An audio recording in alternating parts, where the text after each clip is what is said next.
Akash TV online, the centre of healthy culture, সুস্থ সংস্কৃতির প্রাণকেন্দ্র। Akash TV online, the centre of healthy culture, সুস্থ সংস্কৃতির প্রাণকেন্দ্র। فقد قال الله سبحانه وتعالى في كلامه المجيد وفرقانه الحميد: أعوذ بالله من الشيطان الرجيم، بسم الله الرحمن الرحيم. يوم ندعو كل أناس بإمامهم فمن أوتي كتابه بيمينه فأولئك يقرؤون كتابهم ولا يظلمون فتيلا. آمنت بالله. اللهم صل على محمد وعلى آل محمد كما صليت على إبراهيم وعلى آل إبراهيم إنك حميد مجيد. اللهم بارك على محمد وعلى آل محمد كما باركت على إبراهيم وعلى آل إبراهيم إنك حميد مجيد. সম্মানিত হাজিরিন, যে মহান রব্বুল আলামিন মেহেরবানি করে সুস্থতার সাথে তার ঘরে আসার বসার মতো সুযোগ করে দিয়েছেন, আমরা সেই মহান মুনিবের দরবারে অন্তর খুলে কালিমাত শুকর আদায় করছি, আলহামদুলিল্লাহ। আমি শুরুতে আল কোরআনুল কারীমের আয়াতের কিছু অংশ উপস্থাপন করেছি। মহান রব্বুল আলামিনের কাছে এই তৌফিক কামনা করছি, রব্বুল আলামিন যেন সংক্ষিপ্ত পরিসরে এর আলোকে কিছু কথা বলার, শোনার এবং বাস্তব জীবনে কাজে লাগানোর মতো সুযোগ দান করেন, আমিন।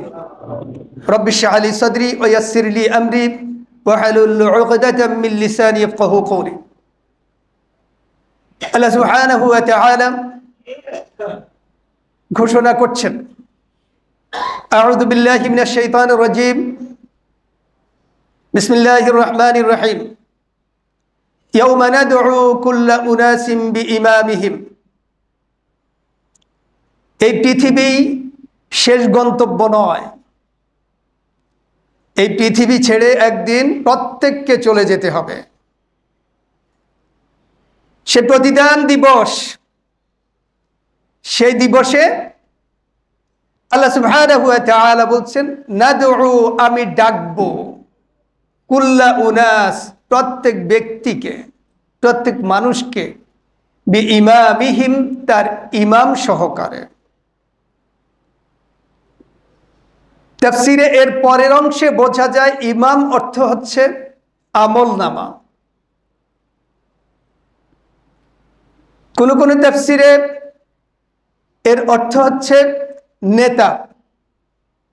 ইমাম শব্দের শাব্দিক অর্থ নেতা।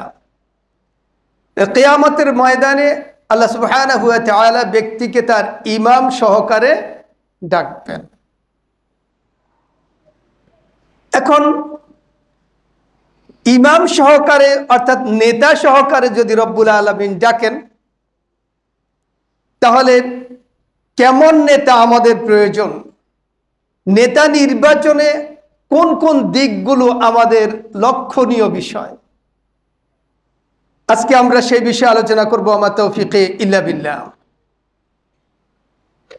কিয়ামতের ময়দানে রব্বুল আলামিন যখন এই নেতা সহকারে ডাকবেন, সেই দিন আমরা রব্বুল আলামিনের কাছে এই দোয়া করছি, রব্বুল আলামিন যেন আমাদেরকে মুহাম্মদুর রাসূলুল্লাহ সাল্লাল্লাহু আলাইহি ওয়াসাল্লামের নেতৃত্বে আমাদেরকে জান্নাতে যাওয়ার মতো তৌফিক দান করেন, আমিন। এখন মুহাম্মদুর রাসূলুল্লাহ সাল্লাল্লাহু আলাইহি ওয়াসাল্লাম আমাদেরকে রেখে গেলেন আল কোরআন এবং আস সুন্নাহ দিয়ে। আমরা আজকে সমাজের নেতা, দলীয় নেতা, রাষ্ট্রীয় নেতা নির্বাচনের ক্ষেত্রে কি এমন নেতা নির্বাচন করি কিনা যেই নেতা মুহাম্মদুর রাসূলুল্লাহ সাল্লাল্লাহু আলাইহি ওয়াসাল্লামের পেছনে চলছেন? যদি বিষয়টা এমন হয়, আমরা চলছি এমন নেতার, সামাজিক নেতার, সাংগঠনিক নেতার, রাষ্ট্রীয় নেতার পেছনে, তিনি চলছেন মুহাম্মদুর রাসূলুল্লাহ সাল্লাল্লাহু আলাইহি ওয়াসাল্লামের পেছনে, তাহলে দুশ্চিন্তার আর কোনো কারণ নেই।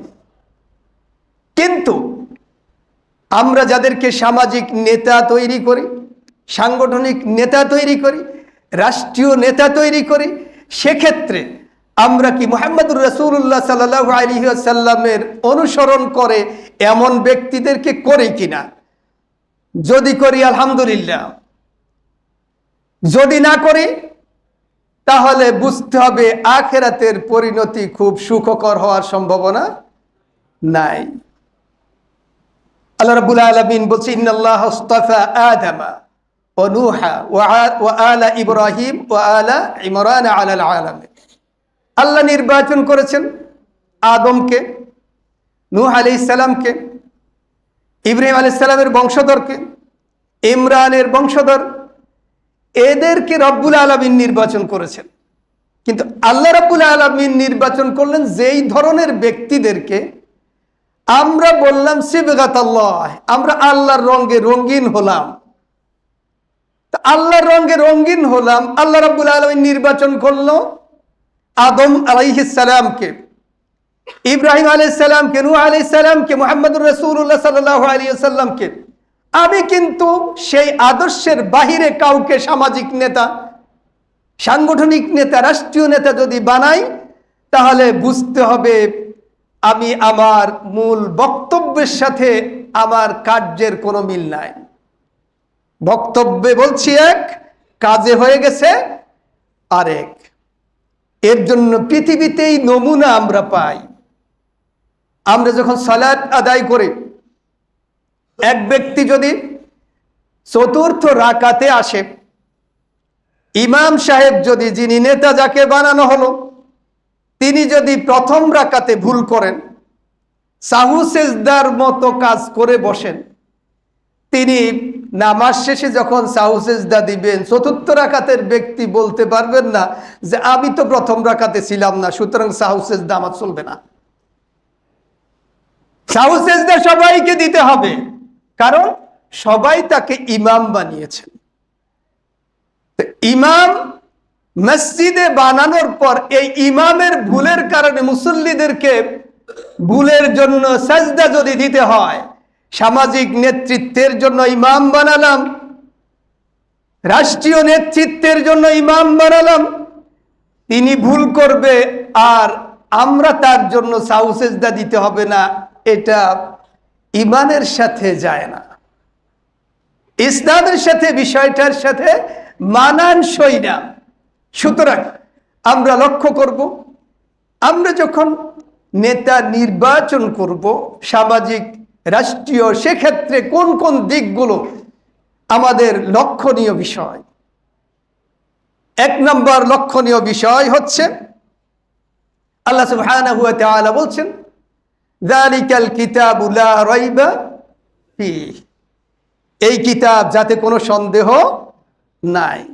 তো সন্দেহ নাই, ভালো কথা। তাহলে এই কিতাব কি করবে? আল্লাহ বলছেন, ইন্না হাদাল কুরআন ইয়াহদি লিল্লাতি হি আকওয়াম, এই সন্দেহ মুক্ত, সন্দেহহীন কিতাব এমন রাস্তা দেখাবে যেই রাস্তা সবচেয়ে সঠিক, মজবুত এক রাস্তা। সুবহানাল্লাহ বিহামদিহি। তাহলে বোঝা যায় যাকে আমরা ইমাম বানাবো তার মধ্যে আল কোরআনের গভীর জ্ঞান থাকা আবশ্যক। আল কোরআনের গভীর জ্ঞান যদি না থাকে তাহলে তিনি যেই জ্ঞান দিয়ে, চিন্তা চেতনা দিয়ে আমাদেরকে, রাষ্ট্রকে পরিচালনা করবে, সেই জ্ঞান দিয়ে জাগতিক কিছু প্রলোভিত দিক হতে পারে, কিন্তু চূড়ান্ত সফলতা লাভ করার কোনো সম্ভাবনা নাই। এই জন্য মসজিদের ইমাম বানানোর জন্য রাসূল সাল্লাল্লাহু আলাইহি ওয়াসাল্লাম বলে দিলেন, মসজিদের ইমাম হবে তিনি ইয়াউম্মুল কওম আতরাউহুম লিকিতাবিল্লাহ, যিনি কিতাবের সবচেয়ে ভালোকারী, তিনি হবেন মসজিদের ইমাম। তাহলে মসজিদের ইমাম যদি ভালোকারী হয়, সামাজিক ইমাম ভালোকারী হওয়া যাবে না, রাষ্ট্রীয় ইমামও ভালোকারী হওয়া যাবে না। কারণ আমরা ইমান এনেছি শুধু মসজিদের জন্য। মসজিদের বাহিরে যাওয়ার পরে সমাজ, রাষ্ট্রের মধ্যে আমাদের ইমান আমরা পকেটে ঢুকাইয়ে তারপরে চলে যাই। কারণ মসজিদে তো ইমাম বানাবো, আকরাউহুম লিকিতাবিল্লাহ, আল্লাহর কিতাব সবচেয়ে ভালো জানতে হবে। তাহলে বোঝা যায় মুহাম্মদুর রাসূলুল্লাহ সাল্লাল্লাহু আলাইহি ওয়াসাল্লাম আমাদের আদর্শ, তিনি আকরাউহুম লিকিতাবিল্লাহ, আল্লাহর কিতাবের সবচেয়ে বড় কারি। আবু বকর রাদিয়াল্লাহু তাআলা আনহু, ওমর রাদিয়াল্লাহু তাআলা আনহু, উসমান রাদিয়াল্লাহু তাআলা আনহু। এখন আমরা যদি লক্ষ্য করি, মসজিদের ইমাম, সামাজিক ইমাম, রাষ্ট্রীয় ইমাম আমরা যাদেরকে তৈরি করি, তারা কি আল্লাহর এই কিতাব পড়তে পারে কিনা, এই কিতাব বোঝে কিনা? 95% মুসলমানের দেশ, প্রত্যেকে ইমানের দাবি করি, অথচ আমরা যাদেরকে নেতা নির্বাচন করি তিনি আল কোরআনটা তেলাওয়াত করতে পারেন না, আল কোরআন তেলাওয়াত পারেন না, কোরআন বোঝেন না। তাহলে যিনি কোরআন তেলাওয়াত পারেন না, কোরআন বোঝে না, কোরআনের অর্থ বোঝে না, তিনি কি করে সমাজ রাষ্ট্রের নেতৃত্ব দিবেন? রাসূলুল্লাহ সাল্লাল্লাহু আলাইহি ওয়াসাল্লাম বলছেন, ইন্নাল্লাযী লাইসা ফি জাওফিহি শাইউম মিনাল কোরআন কাল বাইতিল খারিব আও কামা ক্বালা আলাইহিস সালাম। যে ব্যক্তির অন্তরের মধ্যে কোরআন নাই, এটা ভুতুড়ে বাড়ির মতো। তিনি কোরআন পড়তে জানেন না, তিনি কোরআন অর্থ বোঝেন না, কোরআন বোঝেন না, তিনি এই ভুতুড়ে বাড়িতে কোনো ভালো মানুষ বাস করে না। এই বাড়িকে মানুষ ভয় পায়, কারণ সাপ বিচ্ছুর আস্তানা।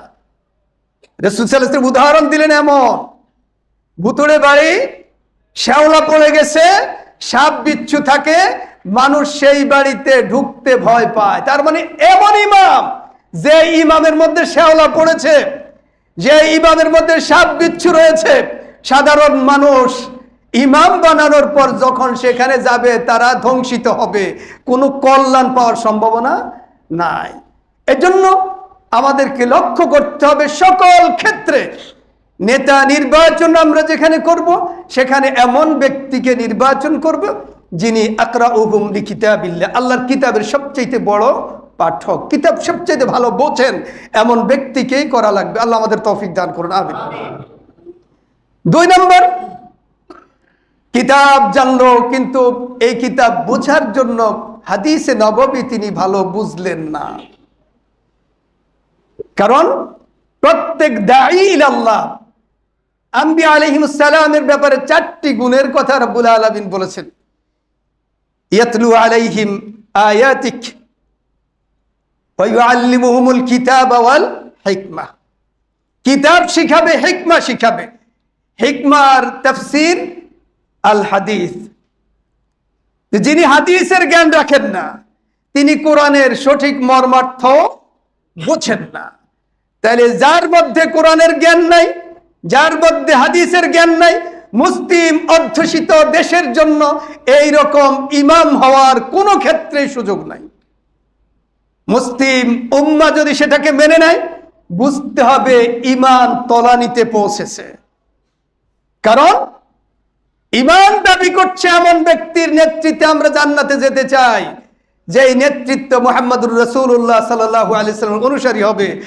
আর মসজিদের বাইরে যাওয়ার পর এমন ইমাম বানায় যে ইমাম কোরআন সুন্নাহ তো বোঝেও না, অবস্থা কোথায় সেটা নির্ণয় করাও কঠিন হয়ে যায়। এরপরে 3 নম্বর বিষয়, ব্যক্তি মুত্তাকি হতে হবে, অর্থাৎ তার মধ্যে আল্লাহর ভয় থাকতে হবে।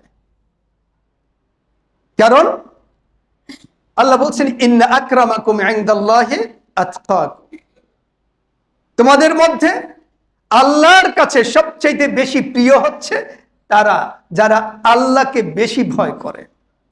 যিনি আল্লাহকে ভয় করেন না তিনি তো অন্ধকারে অপকর্মে লিপ্ত হয়ে যাবেন।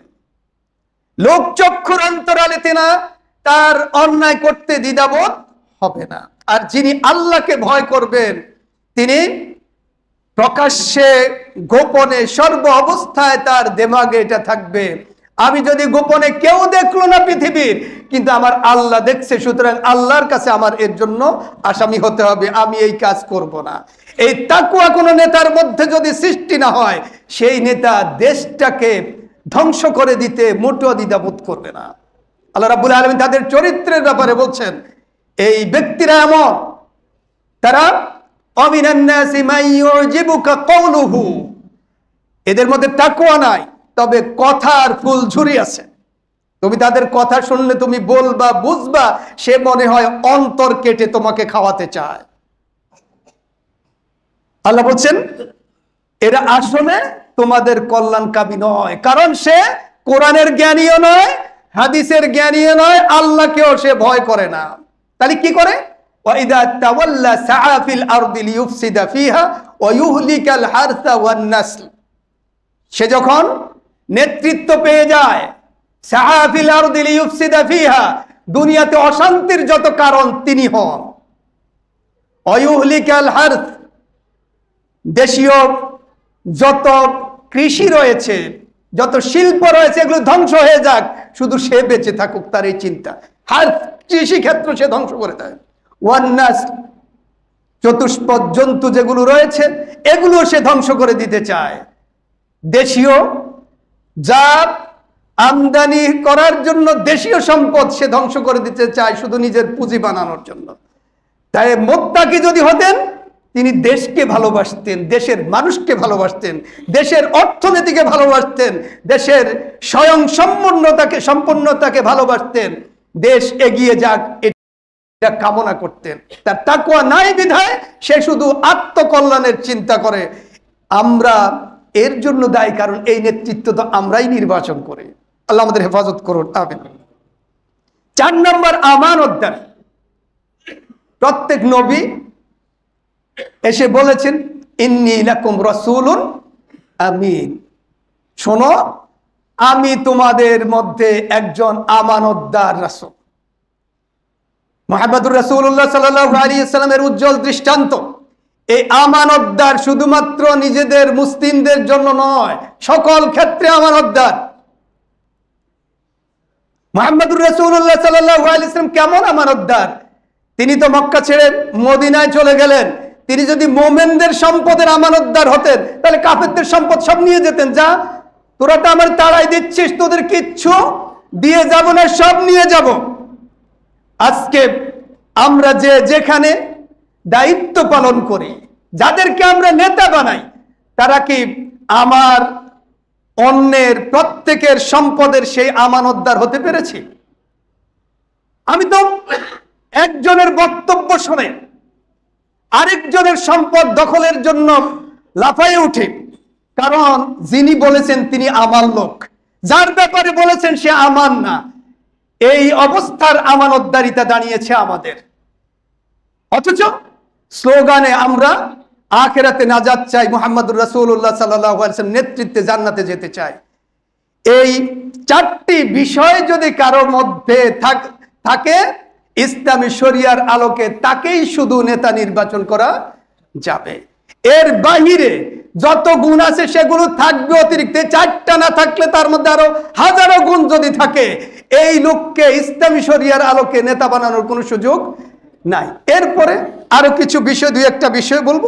নির্ভুল সিদ্ধান্ত নেওয়ার মতো তার ক্যাপাসিটি থাকতে হবে, ক্যাপাবল হতে হবে তিনি নির্ভুল সিদ্ধান্ত নেওয়ার। আর এই সিদ্ধান্তের উপর অটল থাকার মতো যোগ্যতা তার থাকতে হবে। রব্বুল আলামিন বলছে ফাইদা আযামতা ফাতাওয়াক্কাল আলাল্লাহ, সিদ্ধান্ত যখন নেবে তখন আল্লাহর উপর ভরসা করে সামনে এগিয়ে যেতে হবে। এমন নেতৃত্ব নির্বাচন করতে হবে। এটা অতিরিক্ত কোয়ালিটি। কারো মধ্যে যদি পেছনের 4টা না থাকে, তাহলে এই কোয়ালিটি যত বেশি থাকুক, তাকে নেতা বানালে তিনি মানুষের আমানতের 12টা বাজায় ছাড়বেন। এরপরে জনগণের আস্থাভাজন হতে হবে, জনগণের আস্থার জায়গায় তিনি উত্তীর্ণ হতে হবেন। মুহাম্মদুর রাসূলুল্লাহ সাল্লাল্লাহু আলাইহি ওয়াসাল্লাম বলছেন কুরাইশদেরকে, লাকাদ লাবিথতু ফীকুম উমরাম মিন ক্বাবলি আফালা তাকিলুন, আমারে তোমরা বিশ্বাস করো, তোমাদের মধ্যে তো জীবনের বহু বছর আমি কাটিয়েছি, তোমাদেরকে আক্কেল হয় না? আমাকে দেখেছো জীবনে বহু বছর। অর্থাৎ এমন লোক নেতৃত্ব নেবে যার জীবন মানুষ প্রত্যক্ষ করেছে, মানুষ বিশ্বাস করে এই লোকটা জীবনে এইরকম, এমন উল্টো তাকে দিয়ে হওয়ার সুযোগ নাই। এমন ব্যক্তিকে নেতা নির্বাচন করতে হবে। এগুলো এক্সট্রা কোয়ালিটি। সর্বশেষ একটা কোয়ালিটি বলেই শেষ করতে চাচ্ছি, তিনি আল্লাহর পরীক্ষায় উত্তীর্ণ হতে হবেন। ইব্রাহিম আলাইহিস সালাতু ওয়াস সালামকে রব্বুল আলামিন বলছেন ওয়াইদ ইবতালা ইব্রাহিম রাব্বুহু বিকালিমাতিন ফাআতাম্মাহুন্না। আল্লাহ রাব্বুল আলামিন ইব্রাহিম আলাইহিস সালামকে পরীক্ষা করেছেন। ইব্রাহিম আলাইহিস সালাম সব পরীক্ষায় উত্তীর্ণ হয়েছেন, সুবহানাল্লাহ বিহামদিহি। ইব্রাহিম আলাইহিস সালাম যেহেতু পরীক্ষা পাস করে ফেলেছেন, আল্লাহ বলছে ইন্নী জাইলুকা লিন-নাসি ইমামা, আমি তোমাকে মানুষের ইমাম বানাই দিলাম, সুবহানাল্লাহ বিহামদিহি। তাহলে বোঝা যায় নেতৃত্ব পাওয়ার জন্য আল্লাহর পরীক্ষা উত্তীর্ণ হতে হবে। ইসলামের পথে আসার পর আঘাত খেয়েছে, এরপরে তিনি ইসলাম থেকে সরে পড়েছেন, পরীক্ষায় উত্তীর্ণ হতে পারেন না। ইমানের অগ্নি পরীক্ষায় উত্তীর্ণ হতে পারে এমন ব্যক্তিকেই ইমাম বানাতে হবে। আজকে মুসলিম অধ্যুষিত এই দেশে আমরা যখন মসজিদ, সমাজ, রাষ্ট্রের ইমাম নির্বাচন করি, তখন আমরা এই দিকগুলো লক্ষ্য করি কিনা? আজকে আমাদের দেশে এমন ব্যক্তিরা ইমাম হতে চলেছে যারা ট্রান্সজেন্ডারের সমর্থক, এমন ব্যক্তিরা ইমাম হতে চলছে কোরআন সুন্নাহর জ্ঞানের বালাই নাই, গান বাজনা নাচ যা আছে সবগুলো নিয়ে তারা চলছে, অথচ মুসলিম অধ্যুষিত এই দেশের ইমাম হওয়ার জন্য তারা উপযুক্ত হয়ে যাচ্ছে। এই সবগুলো যাহারাল ফাসাদু ফিল বাররি ওয়াল বাহরি বিমা কাসাবাত আইদিন নাস, জলভাগ এবং স্থলভাগে যত বিপর্যয় এসে নামছে, আল্লাহ বলছে এটা তোমাদের হাতের কামাই। তার মানে আমরা ইমানের দাবি যতটুকু পূরণ করার কথা ছিল, আমরা মৌখিকভাবে কিছুটা পূরণ করলো, বাস্তব জীবনে আমরা ইমানের নমুনা হতে পারি নাই। আরবের বেদুইনকে যেভাবে রব্বুল আলামিন বলছেন ক্বালাতিল আ'রাবু আমান্না, বেদুইনরা বলল আমরা ঈমান এনেছি। আল্লাহ বলেন তুমি বলে দাও কুল্লাম তুমিনু, তোমরা ঈমান আনো নাই। কেন? ওয়ালাম্মা ইয়াদখুলিল ঈমানু ফি কুলুবিকুম, ঈমান এখনো তোমাদের অন্তরে পৌঁছায় নাই। আমাদের আত্মপর্যালোচনা করতে হবে। আজকে এই দুর্গতি, এই বিপদ, এই নেতৃত্ব কেন আমাদের উপর চেপে পড়ছে? বোঝা যায় আমাদের ইমানের যে দাবি ছিল আমরা তার হক আদায় হয়তোবা করতে পারছি না। আসুন, আমাদের মসজিদ থেকে শুরু করে বঙ্গভবন পর্যন্ত ইমাম নির্বাচনের ক্ষেত্রে, নেতা নির্বাচনের ক্ষেত্রে আমরা এমন ব্যক্তিকে নির্বাচন করি যিনি আল কোরআন সুন্নাহর জ্ঞানী, তাকওয়াবান, আমানতদার। জীবন শেষ হয়ে যাবে, জনগণের আমানত নিয়ে তিনি ছিনিমিনি খেলবেন না। তিনি কোরআন থেকে, সুন্নাহ থেকে দেশ জাতির সমাধান দিবে। আমরা যদি তা করতে পারি, আগামী দিনের বাংলাদেশ হবে সুখী, সমৃদ্ধশালী এবং একটি উন্নত বাংলাদেশ, যেই বাংলাদেশের প্রত্যাশা আমরা করি। আমরা সেই বাংলাদেশ যদি আগামী প্রজন্মকে উপহার দিয়ে যেতে পারি, আমরা দুনিয়াতে নিজেরাও সুখে থাকব, পরবর্তী প্রজন্ম আমাদের জন্য দোয়া করবে যে আমরা চলে গেছি কিন্তু আমরা এমন প্রজন্ম রেখে গেছি, যেই এমন বিধান রেখে গেছি যেই বিধানের কারণে তারা সুখ পাচ্ছে, আখিরাতে আমরা নাজাত পাবো। আসুন আমরা নেতা নির্বাচনের ক্ষেত্রে মুহাম্মদুর রাসূলুল্লাহ সাল্লাল্লাহু আলাইহি ওয়াসাল্লামের প্রতি লক্ষ্য রেখে, সাহাবা আজমাইনের প্রতি লক্ষ্য রেখে আমাদের কার্য সম্পাদন করি। আল্লাহ রাব্বুল আলামিন আমাদের সেই তৌফিক দান করুন, আমিন।